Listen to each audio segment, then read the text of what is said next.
이원희 집사님 지난주에 수술하셨는데 10시간 넘게 수술하시고 지금 회복 중에 있습니다. 담즙이 내려가는 그 담도가 막혀서 그 막고 있는 그 종양을 이렇게 떼어내는, 근데 굉장히 어려운 수술이어서 10시간 넘게 이렇게 수술을 잘 하셨습니다. 그리고 지금 회복 중에 있는데 원인을 못 찾아서 한동안 고생을 많이 하셨어요. 몸이 가려워서 처음에는 막 잠을 못 주무시고 몸이 가려워가지고 막 피부과에 가서 이렇게 치료를 받고 약을 먹고 그래도 안 낫고 여러 날 동안을 그렇게 고생을 하시다가 살도 많이 빠지고, 그래서 의사가 이게 피부 문제가 아닌 것 같다고 한번 그 피 검사를 받아보시는 게 좋을 것 같다 그래서 피 검사를 이렇게 했는데 거기서 이제 나온 거예요. 원인이 담도가 막혀있다. 그래서 의사가 그러더래요. 이게 원래 이 담도가 막히면은 증상이 별로 안 나타난답니다. 그래서 증상이 안 나타나다가 나중에 아주 안 좋게 돼서 오시는 경우가 많은데, 아니 이렇게 가려움으로 나타나는 경우는 굉장히 드문 경우라는 거예요. 그래서 가려워서 그것 때문에 고생하다가 발견이 돼서 이렇게 수술하는 경우가 드문데 참 선생님은 운이 좋습니다 그러더래요. 근데 우리 이원희 집사님 속으로 뭐라고 생각하셨을까요? 하나님의 은혜입니다 이렇게 생각을 하셨죠. 하나님이 나를 이렇게 도와주셨구나. 그래서 피부가 막 가려운 걸로 이렇게 증상이 나타나서 하나님께서 나를 원인 찾게 해주시고 또 수술까지 잘 되게 해주셨구나. 그래서 감사하시더라고요. 여러분 기도 또 해주셔서 많이 또 좋아지시고 회복 중에 있습니다. 여러분 우리 몸에 담도라는 작은 그 관만 막혀도 사람이 생명이 위독할 정도, 위험할 정도 그렇게 된다는 거예요. 사람 몸에 혈관만 해도 엄청나게 많습니다. 이 혈관이 작은 핏줄, 큰 핏줄 해서 다 합치면은 어마어마하게 많습니다. 소화기관만 해도 굉장히 많고요. 그 많은 혈관, 소화기관 한 곳만 막혀도 사람이 위험하다는 것입니다. 위독할 수 있다는 거죠. 여러분 우리가 이렇게 지금까지 우리 몸이 어느 것 하나 막히지 않고 또 막혔다 해도 하나님이 뚫어주셔가지고 여기까지 이렇게 건강하게 살아올 수 있었다는 것은 하나님의 은혜인 줄 믿습니다. 앞으로도 여러분 하나님께서 지켜주셔서 여러분 몸의 모든 혈관, 모든 소화기관 다 원활하게 소통이 잘 이루어져서 하나님께서 건강하게 여러분 살아가게 하실 줄 믿습니다. 우리 몸만 그런 것이 아니라 모든 것이 다 마찬가지입니다. 원활하게 소통이 되어야 될 것이 막히면 그 다음에 문제가 생깁니다. 큰 어려움이 옵니다. 차가 막혀도 어렵죠. 하수구가 막히면 어렵죠. 변기가 막히면 어렵습니다. 소통이 원활하게 돼야 모든 것이 편안하고 좋다는 거죠. 대통령 뽑힌 지가 이제 한 10일 정도 지난 것 같습니다. 그런데 새 대통령이 노력하는 것 중에 하나가 소통입니다. 소통. 그래서 소통하려고 애를 쓰는 것을 보게 됩니다. 그래서 그 청와대를 개방해서 국민들 들어오게 하고 또 사진도 같이 찍으면서 되도록이면 이제 소통하려고 하고, 그리고 비서진들과도 이렇게 편안하게 앉아서 원탁에 둘러앉아서 이렇게 소통하려고 하고, 그리고 그 청와대 그 식당에 내려가서 직원들과도 같이 식사하면서 직원들하고 소통하려고 하고, 그런 모습이 참 좋게 보입니다. 여야 원내대표들 초대해서 야당과도 소통하려고 하고, 중요 국가들, 주변 국가들 특사 보내서 다른 나라들과도 소통하려고 합니다. 이제 대통령이 된 지 10일밖에 되지 않았지만 앞으로 더 두고 봐야 되겠죠. 그러나 짧은 기간 나는 이렇게 소통하려고 합니다 라고 하는 것을 보여주고 또 노력하는 모습이 좋게 보이는 것이죠. 그리고 앞으로도 그렇게 소통하는 노력들을 그냥 잠깐 하고 끝내는 게 아니라 계속해서 그렇게 했으면 좋겠습니다. 대통령이 무슨 무소불위의 권력을 가진 사람이 아니라 국민의 대표자로서 국민의 마음을 읽고 소통하려고 하는 노력들, 이런 것들이 계속되어야 된다는 거죠. 이처럼 대통령이 소통을 잘하면 나라가 평안합니다. 어렵지 않습니다. 몸의 소통이 원활하면 건강하죠. 가정이 서로 가족 간의 소통을 잘하면 화목합니다. 가정이 아니라도 직장이나 교회나 어느 공동체든지 다 마찬가지입니다. 소통이 잘 되는 공동체는 건강합니다. 그러기에 소통이 굉장히 중요하다는 것이죠.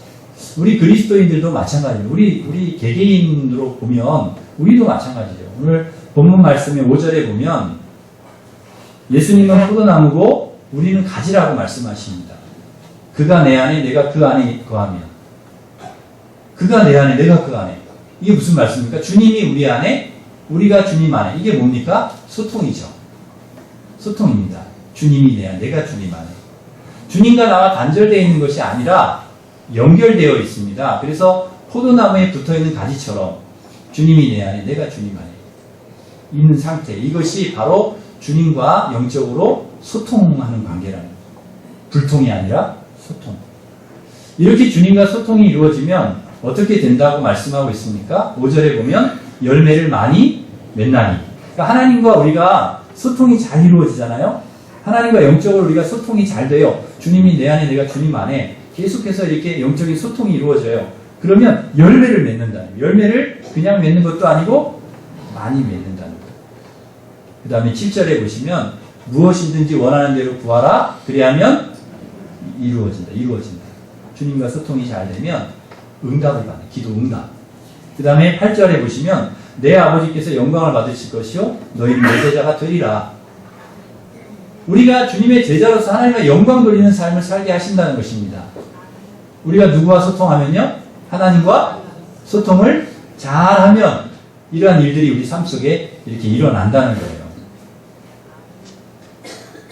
그래서 중요한 것이 우리의 삶에서 정말 제일 중요한 소통이 뭐냐? 하나님과의 소통입니다. 하나님과의 영적인 소통. 주님과의 소통이 끊어지면 안 된다는 것이죠. 그러니까 주님과 끊임없이 우리가 소통해야 됩니다. 그런데 주님과 소통하기 위해서 가장 선행되어야 될 게 있어요. 우리가 주님과 소통하려면, 주님이 우리 안에 거하시려면 우리가 어떻게 해야 되느냐? 죄가 없어야 돼요. 죄를 청산하는 일입니다. 죄가 있으면 하나님과 소통하는 일이 참 어렵습니다. 주님께서 우리 안에 거하실 수가 없다는 거죠. 주님은 거룩하시기 때문에 죄가 있으면 우리와 소통하지 않으십니다. 어느 시골에 어느 마을이 있는데요. 그 마을에 사람들이 자꾸 아픈 거예요. 아프고 시름시름 앓다가 죽기도 하고 막 전염병이 돌고 막 그래요. 그래서 한 사람 두 사람씩 전염병에 걸려서 죽어나가기 시작합니다. 왜 이런 일이 한 번도 없었는데 왜 이런 일이 일어났나 조사를 했어요. 사람들을 이렇게 조사하는 사람들을 해가지고 왜 그러냐. 그랬더니 조사를 해보니까 그 마을로 들어오는 그 수원이 있어요. 깨끗한 물이 들어와서 그 물 마시고 이제 사람들이 사는데 그 마을로 들어오는 수원지 그 초입에 끝에 죽은 돼지 한 마리가 거기 그 수원에 딱 막고 있는 거예요. 그 수원을. 그래서 마을 사람들이 이 썩은 돼지에서 나온 오염된 물을 마시고 전염병에 걸려서 죽은 것입니다. 이것을 알고 사람들이 그 썩은 돼지를 치웠어요. 그 다음부터는 전염병이 돌거나 사람이 죽는 일이 없어지더라는 거죠. 썩은 돼지 한 마리가 수원만 딱 막고 있어도 사람들이 계속 죽는 거예요. 마을 전체가 위기가 오는 거죠. 그거 치워야 건강할 수 있는 거죠. 우리에게도 하나님과의 소통을 막고 있는 썩은 돼지와 같은 이 죄가 딱 막고 있으면 주님과 소통이 안 돼요. 그렇기 때문에 이걸 치워버려야 되고 제거해야 되는데 어떻게 이 죄를 우리가 청산하고 치울 수 있느냐? 회개하는 것입니다. 주님과의 소통의 첫걸음은 뭐냐? 회개라는 것. 나의 죄를 다 주님께 고백하고 용서를 구하는 것이죠. 그러면 하나님께서 우리의 모든 죄를 다 씻어주시고 용서해 주시고 주님이 우리와 소통하시고 우리 안에 거하시고. 그래서 이 소통의 첫걸음은 뭐냐? 우리가 하나님 앞에 우리의 죄를 회개하는 것. 그래서 회개하고 주님께 용서를 구하는 것. 그것이 첫걸음이라는 거죠. 두 번째 소통의 중요한 요소는 경청입니다. 잘 듣는 것입니다. 하나님의 말씀을 잘 들어야 됩니다. 대체로 소통을 못하는 사람, 불통인 사람의 특징이 뭔가 하면 다른 사람의 이야기를 들으려고 하지 않는다는 거죠. 그러나 우리가 하나님과의 소통을 잘하기 위해서는 듣는 것입니다. 잘 들어야 됩니다. 특히 우리 하나님의 자녀들, 하나님의 백성들은 하나님 말씀을 잘 들어야 됩니다. 하나님이 오늘은 나에게 무슨 말씀을 하시나? 하나님이 이번 주일은 나에게 무슨 말씀을 하시나? 그 말씀을 잘 듣고 말씀대로 살아야 되겠다. 이런 마음이 항상 우리에게 있어요. 주님 말씀하옵소서 종이 듣겠나이다. 하나님과의 소통이 얼마나 중요한지를 알았던 솔로몬은 일천 번제를 하나님께 드리고 나서 그리고 무엇을 구하는가 하면요. 나에게 부귀영화를 달라 이렇게 구한 것이 아니라 듣는 마음을 달라고 그렇게 하나님 앞에 기도합니다. 듣는 마음. 하나님 나에게 듣는 마음을 주십시오. 뭘 듣겠다는 거예요? 하나님 말씀, 하나님 뜻을 항상 들을 수 있는 마음을 나에게 달라는 것입니다. 그러자 하나님께서 솔로몬에게 그 마음을 주셨어요. 지혜를 주시고 듣는 마음 주시고 그 다음에 부귀영화까지 그에게 주셨다는 거죠. 그런데 솔로몬이 어느 순간인가 이게 마음이 변해가지고요. 듣는 마음이 사라져버렸어요. 하나님 말씀을 듣지 않아. 그러니까 급속하게 솔로몬이 무너지는 거죠. 사울도 마찬가지고 하나님 말씀 듣지 않는 그때부터 무너지더라고요. 그러기에 모세는 이것을 너무나 잘 알았던 모세는 이스라엘 백성들을 향해서 들으라 이스라엘아 하나님 말씀을 들어야 산다 그렇게 끊임없이 얘기했던 것이죠. 아브라함도 그렇고 다윗도 그렇고 끊임없이 하나님의 말씀을 들으려고 애를 썼습니다. 믿음의 사람은 어떤 사람이냐? 듣는 사람입니다. 하나님의 말씀에 귀가 열려있고 눈이 열려있고 마음이 열려있는 사람들. 여러분의 눈이 여러분의 귀가 여러분의 마음이 열려있기를 간절히 바랍니다. 하나님의 말씀을 향해서 늘 열려있는 이런 듣는 마음 이런 마음이 되어서 하나님 나에게 말씀하옵소서 내가 듣겠습니다.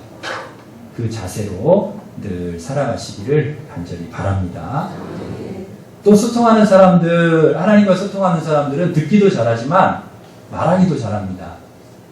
하나님 앞에 말을 많이 한다는 거죠. 여러분 이렇게 보면 우리 성도님들 중에서도 소통 잘하시는 분들은 말을 많이 하시더라고요.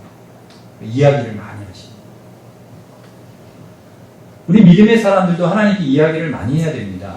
이야기를 많이 하는 게 뭘까요? 기도하는 거죠. 하나님께 계속해서 기도하는 거예요.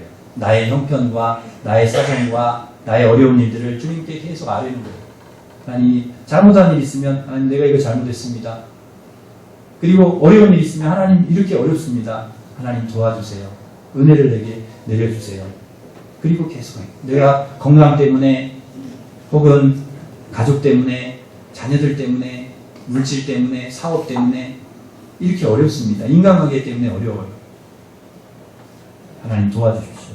내게 부족한 것이 참 많습니다. 이런 거 부족합니다. 부족한 것도 채워주세요. 그렇게 하나님 앞에 기도하는 것입니다. 끊임없이. 다윗도 한나도 에스더도 모세도 엘리야도 하나님과 끊임없이 소통을 했는데 어떻게 소통했느냐? 기도를 통해 소통했다. 기도로 소통했다.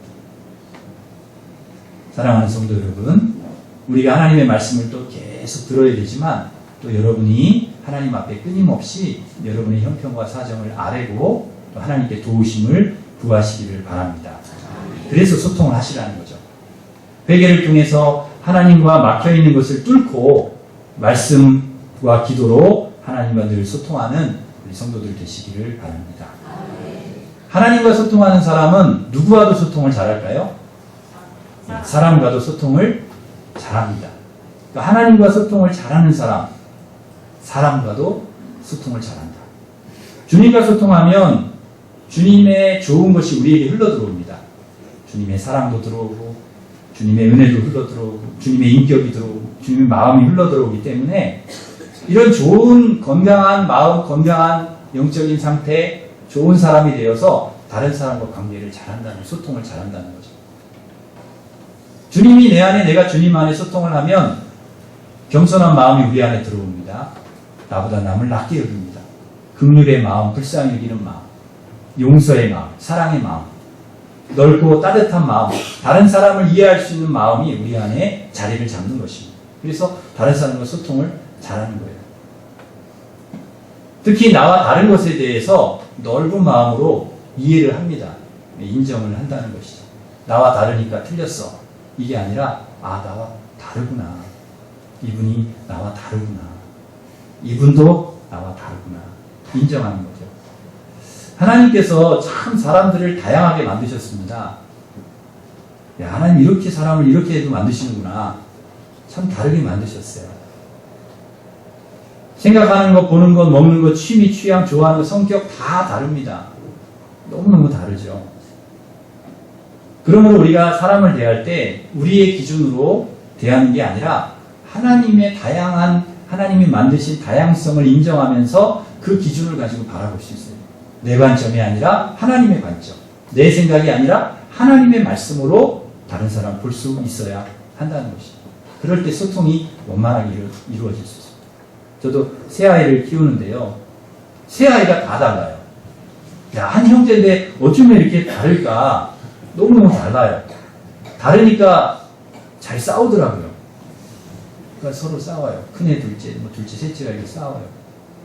그러면서 막 구박을 해요. 너가 틀렸다고 막 야단을 치고 막 싸우고 때리고 막 그래요. 그러면 엄마 아빠가 볼 때는 아니에요. 틀린 게 아니야. 다를 뿐이거든요.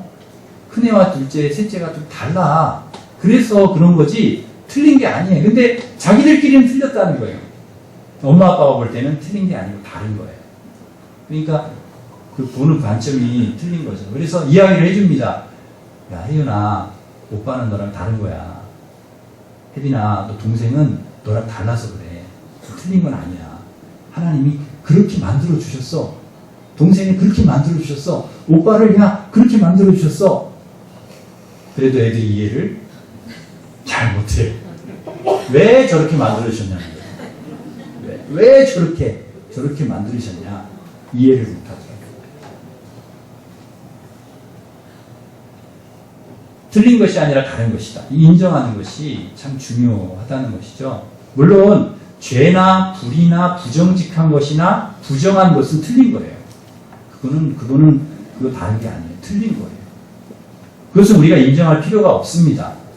그러나 죄나 불이나 부정직이나 부정이나 이런 것이 아니라면 다른 것에 대해서 인정해야 된다는 것이에요. 예를 들어서 아내와 저는 참 다릅니다.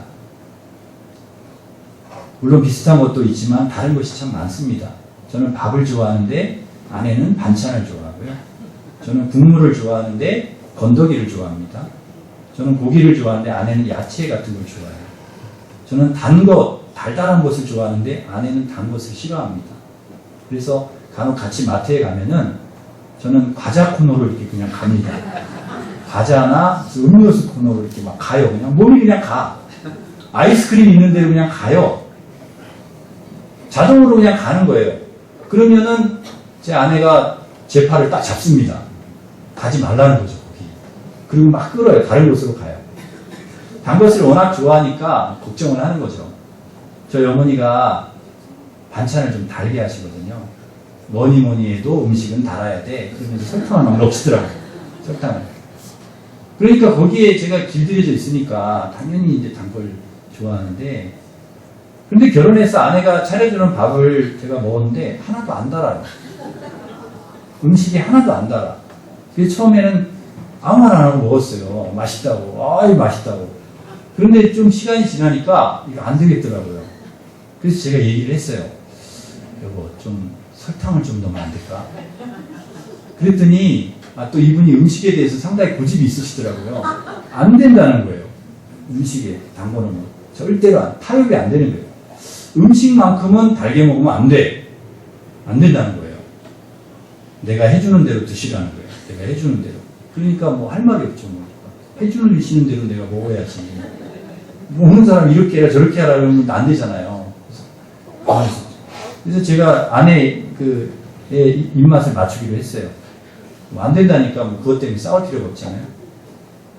그래도 또 좀 지나니까 달게 먹고 싶어요. 그러다가 제가 좋은 방법을 생각해냈어요. 아내 몰래 설탕을 넣어먹자.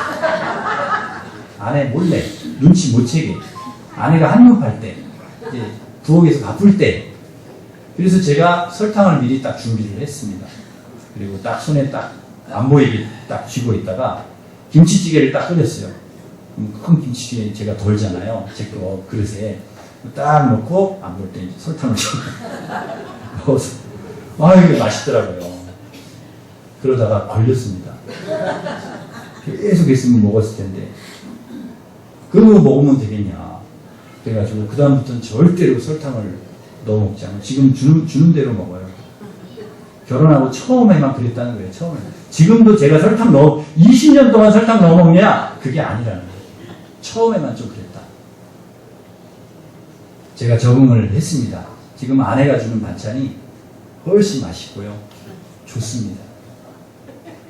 그 당시에 다르다는 것을 서로 인정하고 맞추면 된다. 서로 존중하고 배려하면 되는 것이죠.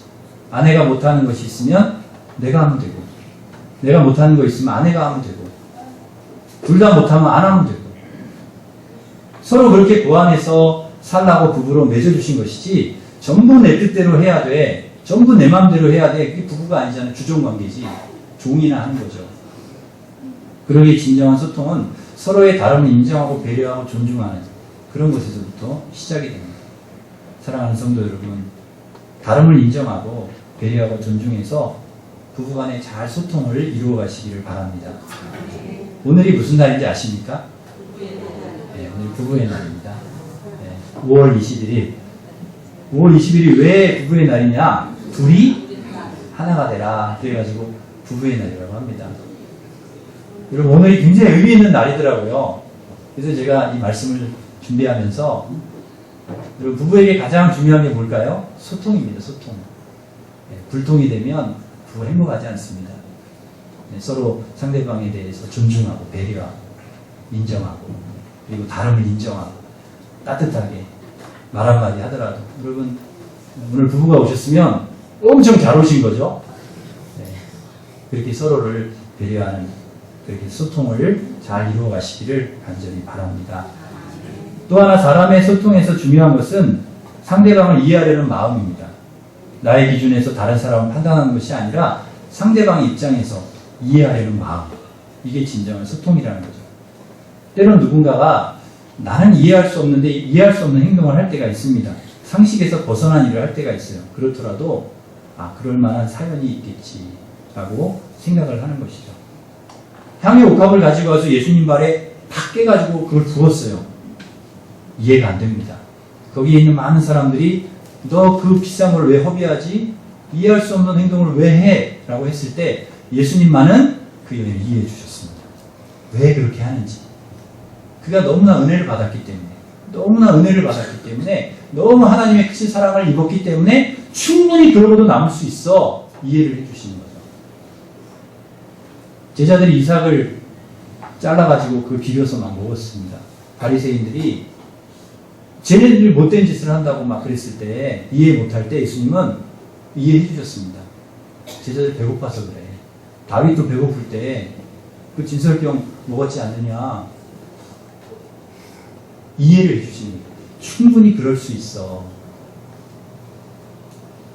여러분, 우리가 이해 안 되는 것이 참 많습니다. 주일이면 교회를 나와야지 왜 안 나와? 그런 이해가 안 되잖아요. 근데 그럴 만한 이유가 있다는 거죠. 아프거나, 아니면 가정에 사정이 있거나, 아니면, 어려움이 있거나, 나오고 싶어도, 정말 나오고 싶어도 못 나오는 분들이 있다는, 그분들을 이해하고 우리가 기도해 줄 수 있어요. 기도해 줄 수 있어요. 얼마나 오고 싶은데. 여러분, 밥을 많이 먹는다고 여러분 너무 구박하지 마시기를 바랍니다. 밥을 많이 먹는 사람은 또 많이 먹는 데는 이유가 있어요. 네. 배가 고파서 그래요. 배가 고파서. 너무 나는 요만큼 먹는데 당신은 왜 많이 먹냐? 나는 조금 먹는데 아니 나는 많이 먹는 당신은 조금 그럴 이유가 없다는 거죠. 아 이거 밥 많이 먹을 수도 있고 조금 먹을 수도 있고 그렇죠 뭐. 어느 버스에 아버지와 어린 딸이 탔는데요. 그 어린 딸이 계속 우는 거예요.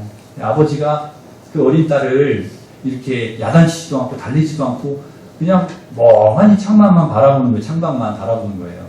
한참을 보다 사람들이 막 그냥 짜증이 나죠. 아니 애기가 우는데 달리지도 않고 야단치지도 않고 뭐하냐고 막 서로 수근수근 하다가 한 아주머니가 와가지고 이야기를 하는 거예요. 아니 아이를 좀 달래든지 아니면 이렇게 다른 사람이 피해를 주지 않게 내리든지 그래야지 왜 이렇게 사람들 피해를 주냐. 그러니까 이 아이 아빠가 죄송합니다. 그러면서 이야기하기를 방금 전에 아이와 같이 엄마를 장례를 치르고 지금 오는 길이라고. 아이 엄마가 갑자기 이렇게 교통사고로 죽어서 이렇게 아이가 우는 거라고. 아이가 운다고 저도 경황이 없어서 아이를 달래지 못했다고 죄송하다고. 그리고는 아이를 데리고 이렇게 내리더라는 거예요. 그 다음 정거장에서. 그 이야기를 이 아주머니가 듣고는 얼마나 미안하겠어요. 우리가 나타나는 현상만 보고 우리는 사람을 판단하고 비난하고 정죄할 때가 있습니다. 그래서는 안 된다는 거죠. 전에 제가 있던 교회에서 있었던 일인데 어느 날 새벽 기도 때 한 여자 집사님이 통곡을 하면서 우는 거예요. 계속 통곡을 하면서 막 울면서 막 소리를 지르면서. 그러니까 같이 기도하는 사람들이 나도 기도해야 되는데 짜증나잖아요. 아니 나도 기도할 게 있어서 와서 조용히 좀 기도하지. 왜 이렇게 저렇게 울면서 막 소리를 지르면서 저렇게 하나. 보다 못한 권사님 한 분이 가가지고 등을 툭 붙이면서 좀 조용히 기도할 수 없냐고. 우는 건 집에 가서 좀 우시라. 조용히 좀 기도하자고. 다른 사람을 피해 주지 말고. 그런데 사연을 들어보니까요. 그 남편이요. 어제 종합검진을 받았는데 젊은 남편인데 위암 말기 판정을 받은 거예요. 그래서 그 새벽에 와가지고 통곡하면서 운 것이죠. 그 사정을 모르고 이제 야단을 치고 소리 지르기 너무 미안한 거예요. 권사님 가서 미안하다고. 내가 잘못했다고. 여러분 교회 말고 우리가 어디 가서 울 때가 있겠습니까? 교회에서 울어야죠. 우리가 어디 가서 위로를 받겠습니까? 교회에서 위로를 받아야죠. 우리가 교회에서 와서까지 사람한테 막 스트레스 받고 힘들면 되겠습니까? 우리가 교회에 와서 위로받고 힘을 얻고 가야 되는데 막 그냥 가슴에 상처되는 말 듣고 막 그냥 힘든 얘기 듣고 그러면 되겠냐 교회에 와서. 서로를 배려하고 생각하고 얼마나 힘드실까 얼마나 어려우실까 기도해주고 서로 그래야 된다는 것이죠. 여러분 우리 중심으로 생각하면 다 판단할 수 있고 그렇지만 우리가 하나님 중심으로 더 크게 생각하고 다른 사람 입장에서 이해하려는 마음을 가지고 살아갈 때 사람들과도 원만하게 소통하게 될 줄 믿습니다. 하나님은 우리가 소통하며 살기를 원하십니다. 불통하며 살기를 원하시지 않습니다. 우리가 하나님과 소통하는 거 제일 중요합니다. 하나님과 어떻게 소통할까요? 회개하시고요. 죄 청산하시고 말씀과 기도로 하나님과 소통하시기를 바랍니다. 또한 사람과도 소통해야 됩니다. 사람과 어떻게 소통할까요? 주님의 마음을 품고 주님의 말씀으로 주님의 관점으로 다른 사람 바라보면서 이해하고 용납하고 사랑하고 그러면서 다른 사람과도 잘 소통을 하셔가지고 좋은 열매 맺는 그런 믿음의 하나님께 영광을 돌리는 기도에 응답받는 그런 주님의 제자들이 되시기를 간절히 바랍니다. 기도하겠습니다. 하나님 아버지